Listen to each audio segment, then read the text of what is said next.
Well, certainly very excited for our fans, our ownership, our city.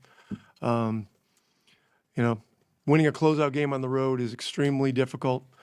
Cleveland threw a hellacious game at us. You know, we were down 19, and Ty's run of shot making in the second quarter got us back into it. And then we just had a lot of guys that played extremely hard, and we just said, hey, let's hang in this thing, try to wear them down, and see if we can outlast them. And essentially, that's what happened. Toppin made some great plays at the end of the third. Nembhard was clutch again. Ty was great. Pascal was great. And Miles had a couple of huge rebounds at the end. So really thrilled for our guys. We'll see what happens next. You've talked about wanting more than this, but a lot of franchises struggle to make the conference finals. But to do it 2 years in a row, what does that mean to you? Look, we're talking about 8 more wins for an NBA championship. The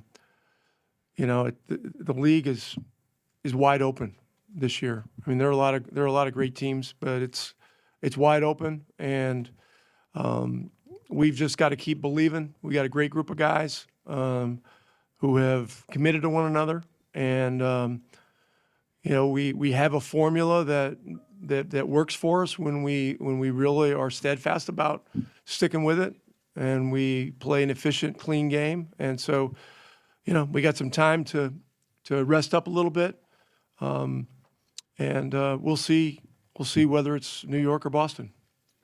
You talked about just being able to wear them out, basically. At what point can you start to sense that you have that advantage again? What are the things that you see, I guess, in another team that tells you that you have that endurance edge at that point? Well, listen, Cleveland's banged up. That's well documented. But to me, I heard this one time. In the year we won in Dallas, and there was a lot of stuff about the other team losing the series, and somebody made the comment, the winning team writes the script. And I just have to give our guys credit. They earned this. I mean, this is one of the best teams in the league.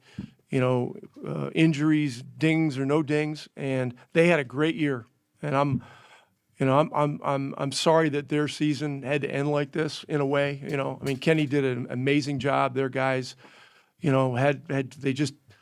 just kind of had the perfect season, and then we came along and we're hot at the right time.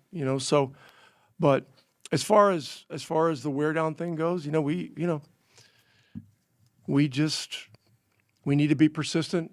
We need to make it hard, and we need to play within ourselves. You mentioned the Haliburton shots. Obviously, he picks up a couple fouls there early.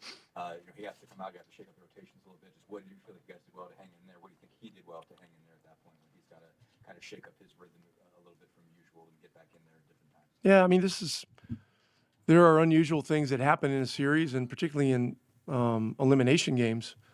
And we had a lot of stuff going on. I ran Pascal a lot longer than normal in the first quarter. Ty got the 2 quick fouls. And then I got Ty back in the first quarter, and then things were just a little bit haywire. But that's why you have a team. Now, Thomas Bryant in the second half gave us some of the greatest minutes you can ask of a backup center. He ran, he rebounded. The 3 in the right corner was enormous during a run where, we were starting to get into their legs a little bit. And, his enthusiasm is just, it's been, it just permeates our team. Miles Turner had, there was kind of a chase down block he had on Donovan. Donovan kind of slowed down, tried to get the foul. He managed to get that thing clean. How big is that shot? All of Miles in general. Yeah, people look at playoff victories and, oftentimes point to great scoring performances and triple doubles and stuff like that. Series defining plays oftentimes are loose ball effort plays. And, Miles with that rundown block, that was key. I don't remember what the score was, but it was such an amazing momentum play that it took away some of their juice, and they were in the process of making a big run. Rick, it seemed like you guys slowed them down inside. I think they had 34 paint points in the first half, and things kind of evened out with them for the rest of the game with the Cavs. So what was going on there, you think, and how important was that for you guys down the stretch? Well, at halftime, we just talked about the fact that we weren't creating enough friction out there defensively.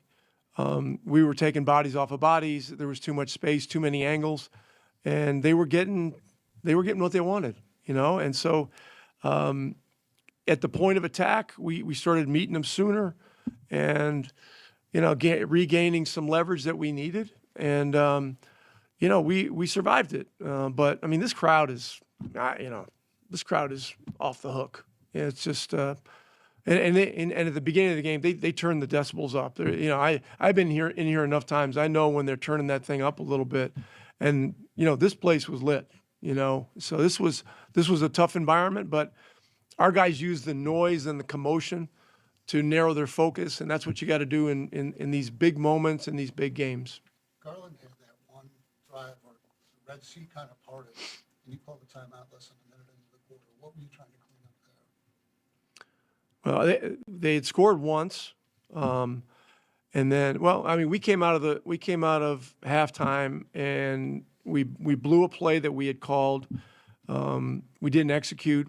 They scored, and then we had miscommunication, and we trotted back, and we just allowed a guy to just defiantly just trot in there and lay the ball in, and we came in the timeout and just said, no more. This isn't us, and our guys turned it around. They went back out there, and we got, I don't remember the exact sequence, but we got a couple of needed buckets. I mean, the thing went to 8, and I think we got it back to 4, and then we were back, and the game was in touch still. Was there a point during the season where you saw that, you know what, we can get hot, we can go back to the conference finals? Well, I mean, ever since January 1st, we've been on a pretty significant run, but you don't get ahead of yourself and think about those things or talk about those things. You try to stay in the moment with process and all that kind of stuff, and our guys have been great with it. They've been great with it, and but as the season has unfolded, it's just been clear to me that it's one of the most wide open years that we've seen. And so, we've got to look at this thing as, just being very opportunistic. And that's what we were in this series. We were not favored in one game. I mean, the lowest point spread against us, I don't know, was 5.5 or something like that. And so, that was something that fueled our guys too. Rick, making it this far, you get a lot of national attention. What do you hope the country is learning about your Pacer team? I don't care about the attention. What matters to me is the guys in the locker room. Attention this time of year can be a curse. The wrong kind of thing. We can't start reading our press clippings. We can't start doing all that stuff. I mean, it happened to us a little bit after game 2. Tyrese had 2 historic game winners in 8 days. We sat on a 2-0 lead, getting 2 on the road for 2.5 days, and got absolutely smashed at home. I mean, it wasn't close, and it was ugly. And so we got the wheels back on the wagon in game 4. This first half tonight was not good and not fun. But the second quarter, we got things a little bit back on course. And then, we just kept working the game and kept wearing on them. Last one. One of us, Aaron Neesmith, one guy didn't bring up 13 points, 13 rebounds. How much growth have you seen from him on the glass, and how important, obviously, is that piece? You guys end up up one on rebounds. They got some second chance, but you still managed to keep that relatively together. How big was he on the glass to complete some of those defensive stops? Yeah, look, our starting group, Aaron had 13, Pascal had 8, Miles 7. Nembhard 3, Haliburton 6. In game 3, Tyrese didn't have 1 rebound. And then in game 4, I think he had 3 in the first 2 minutes, and then tonight he had a huge one down the stretch of crunch time. And so, look, you got to get your hands dirty to win in the playoffs. You got to get your whole body dirty, to win on the road in an environment like this. So I'm really proud of our guys, and we'll look forward to the next challenge. Thank you, guys.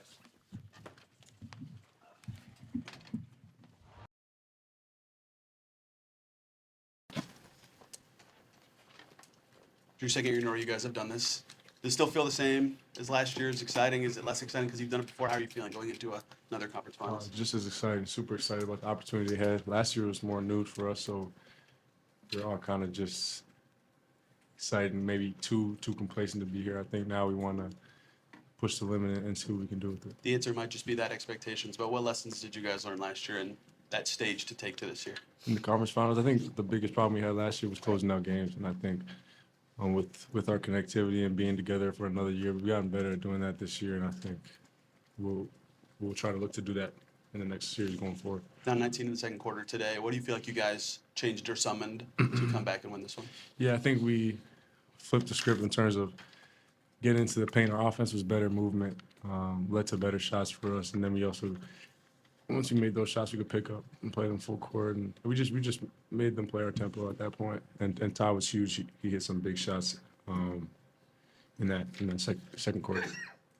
There's one play early in the third where Miles kind of has a chase down block on Donovan, and I think Max gets it, and you get a block right after that. You guys could have fallen behind by 10 at that point. One, just how big was that? Just how important was Miles getting that thing started, timing that thing up, and blocking that shot without fouling? Yeah, no, those are the plays, the little plays that don't maybe go unnoticed sometimes, but they're huge. That could have been an easy just 2 points, momentum swing type of play, and we talk about giving the extra low percent. And that was one of those plays where he gave it and gave me opportunity to kind of make another block. So a big play by Miles.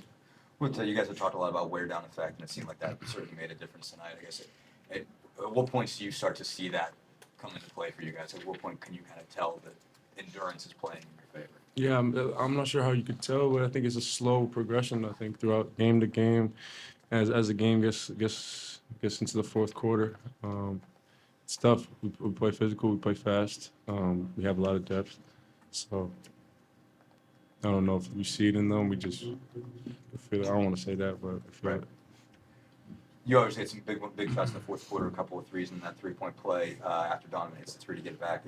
We just wanted to talk about that shot first, the three-point play. Just what are you seeing there? What are you trying to do, especially after he hits a big one to get it back within the possession?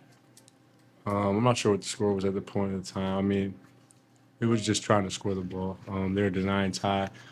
We were running a little play at the top of the key. It kind of got blown up, and I just wanted to get downhill, see if I could make a play. I know we talked about it throughout the series, but I mean, you obviously made Donovan work as you did over the course of this. I mean, how do you feel like you got better in that matchup from game to game? How do you feel like you made improvements each time, just making it a little bit harder for him? Yeah, I don't know even how hard I made it on him. Dude's tough. He's physically gifted, can really get downhill. He's hard to stay in front, can shoot three, can finish at the rim. So I just try my best to play hard out there, be a pest. But it's not going to stop a guy like that. Along those lines, you guys are one of only a handful of teams that have beaten the Cavs multiple times, and I mean, to take them down in 5 playoff games, like, do you feel like you unlocked something with how to beat them, or like throughout the course of the regular season that carried over, or in this series, or Sorry, say that one again. did you unlock something with how to beat this Cavs team? I mean, just having what they won 64 games, not many teams beat them multiple times. No, I mean, not many teams play them as much as we did too. So I think we tried to make it tough on them. In terms of did we figure out how to beat them? I'm not exactly sure.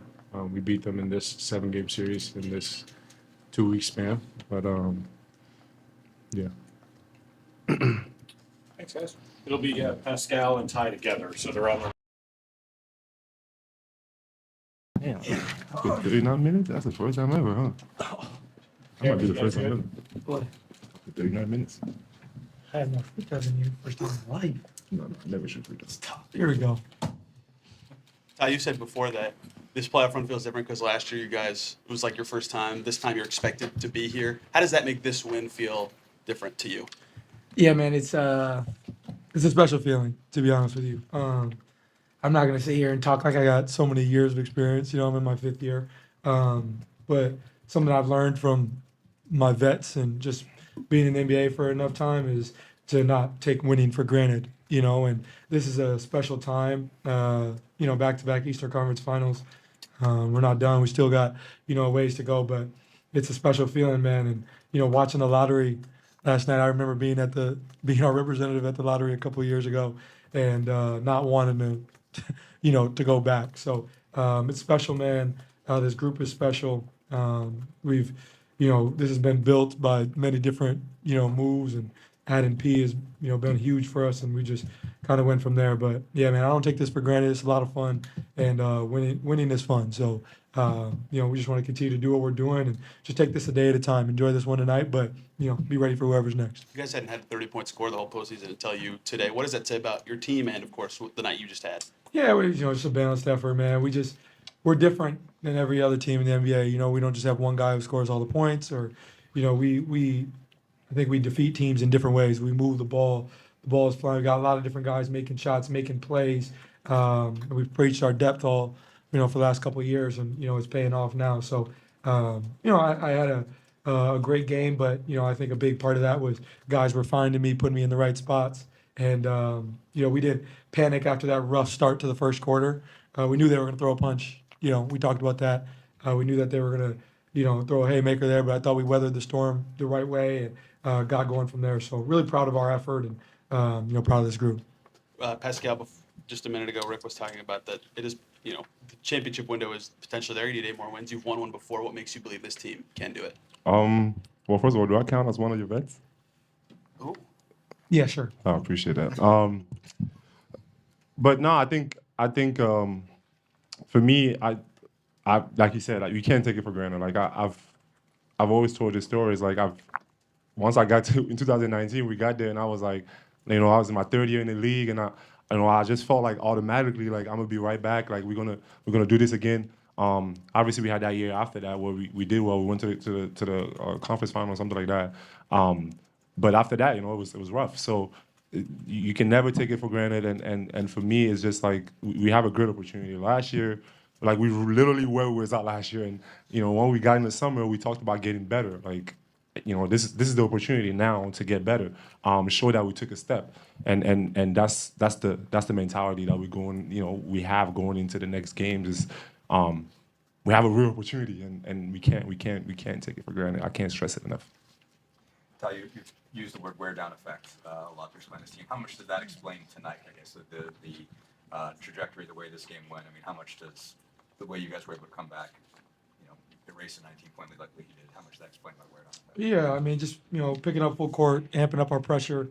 I think we can wear down in many ways, but. From our defensive effort and energy and output from everybody, when our second group comes in, them, TJ harassing guys full court is important. I think, what Andrew and Aaron do on the ball is amazing. And, I think me and P both see what those guys do in our first group, and that makes us, want to get up and pressure full court as well. Obviously, that's a big part of the wear down effect. But I think offensively, our pace, it's hard to play at our pace, for over a 7-game series. It's hard to play at our pace in a 1-game series, So, I think we're doing a great job playing our way, controlling what we can. And, I really feel like that's important. Coach has been stressing that the last 2 years. Just, it's not about one game. It's how can you wear on teams for 48 minutes every game, every day. And I feel like we did that with our physicality. We did that with our pace, many different ways. But, like I said, just really proud of the output from this whole group. You obviously picked up the 2 fouls. Go ahead, Steve. You guys got down by 19. You had games to spare. You had a home game Thursday if you needed it. What was it that you sort of drew on to, make sure that tonight was the night? I mean, I think, like Ty said, like we always know that, with our physicality and the way we play, we can always be in the game, and it's just a matter of time until like our pressure and the things that we do gets to a team. So and we've been in these situations before, so we don't really we don't panic. I think obviously it's not a good habit to have, getting down. But I think for us I just try to get the guys to continue to calm down, play our game, follow the game plan, and once the game keeps going, like we just believe that we can always be in the game. Now you pick up the 2 early fouls. Obviously, had to take a seat early. How does that change the rhythm, and what was it like for you to work your way back into it? Obviously, then hit 5 threes in the second quarter. What was that like, just in terms of changing your rhythm and getting you back into it? What got you going? Yeah, suspect. First two fouls. But Coach took me out. I was a little frustrated. But I'm a guy who, I don't foul a ton. I have a really low foul rate. So it didn't really change anything for me. I just tried to, be smart when he got me back in there. I had like one shot going into the second quarter, so or maybe two. So I was trying to be aggressive. Shots started falling. Just trying to play the right way and let the game come to me. But yeah, those first two fouls were definitely frustrating. But I thought Andrew did a great job of keeping us afloat. Andrew and P and the guys, kept us afloat there. And then when I got back in, just tried to be who I am. And guys did a great job of moving the ball. I felt like in the first quarter we were floating outside on the perimeter too much, not getting downhill enough. We got to the penalty pretty early in the second quarter and then just kind of hooped from there. But I think we just got to keep stressing getting downhill. We get to the paint, can put teams in blender. That's when we're at our best. So thought we did a much better job of that as the game went on. But yeah, I'm just trying to play the right way. I don't know about them fouls though. You guys kind of both mentioned it, but the difference of going to the conference finals this year, the feeling you guys have versus last year, how would you compare it? I think it feels good, but I think we're a little bit we're greedy at the end of the day. Like we feel like we've been here before. So I don't think like last year we could have been like, man, like this is the first time in a while that we did like we were just here last year. So I think for us it's just that focus got to shift. Like we got to be wanting more, and to me that's what I'm gonna continue to preach to the guys. And I can sometimes sound like like the I'm trying to kill the party kind of thing, like where it's like everybody want to be excited, and I'm just like I'm just like man, like I want more. You know what I mean? Like that's the feeling that I have, and I want to continue to just get that to my teammates and make sure that we all have that mindset of wanting more, because like you said, we was just here, we did it, so now we have an opportunity to get better. You guys have mentioned physicality, and I think like there's a narrative to this series that you guys beat up the Cavs, and did you feel like that was kind of the key for you to be extra physical with them? Kind of to the wear down question, is that something you could sense when you get a couple wins here in games 1 and 2? I think we just ourselves. Like we're playing pace of basketball, and I don't think we were thinking about any of that stuff. We just being us. Pascal, go ahead. You guys have talked a lot about just how other big plays make a difference that aren't just shots or whatever. Miles Turner has that chase down block of Donovan, who make it seem like Donovan was trying to slow down to get him there to try to draw a foul, but he gets it clean. And then Drew has the block after that. How big is that play? That they could have gone up 10 on that bucket. Just how much of that will make a difference for you guys? Yeah, unbelievable play, man. I think we just had so many different guys make plays throughout the course of the game, but I thought that play was huge because, we started the third quarter on some bullshit. Sorry for my language. Sorry, my fault. We started the third quarter. I'm supposed to keep you in line, man. That's why I'm here. We started third quarter rough, and Miles I thought made a huge play right there, and Drew, came down and made another big play as he should, because he turned it over. But I think that right there kind of got us going there in the third when we started slow, and then we just kind of rode the wave from there. But I mean, there's so many plays in the stretch of the game. TB after getting blocked, thought he got fouled, gets a big steal, fast break dunk, kind of ignites us. I thought we just had a lot of different guys chip in, man. So total team effort, and just like I said, really proud of this group. Yeah, shout out Miles, because he obviously he could have been frustrated, the game. Maybe he didn't, get involved as much, offense or whatever. But that's what Miles do, man. He just kept fighting and made big plays for us. Thank you, guys. Thanks, everybody. Thanks.